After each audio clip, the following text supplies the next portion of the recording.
When wind picks up, Dustin Ostrander Right. gets down to business. Sometimes we do a little bit of fire mitigation and tree work and cleanup. And primarily we do decks, basements, bathrooms, and kitchens. He owns Ostrander Construction Services in Blackhawk.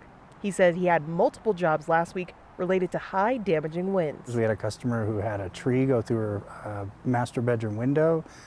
We had another customer, a previous customer, who had a tree fall on their house and take off, I think, a half a dozen shingles. He says those jobs were in Idaho Springs and Nederland, but the storm still found a way to hit close to home. True.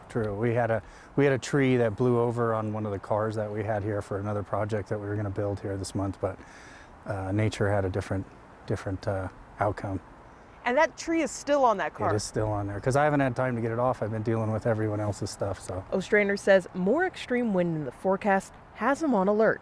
He says he's keeping an eye on his property and his phone line. I have job sites that I got to be out to, and we're preparing the wind for that. Like we have porta potties and things that we got to make sure are secured down, and material and things prepared for the storm. So that's where I'll be in the morning. Even though the winds may bring him more work, Ostrander doesn't want too much destruction to blow his way. I'm hoping that everyone has got their things secured and the wind has knocked a lot loose that needed to, but I'm hoping people secure everything that needs to be so it's not as much damage.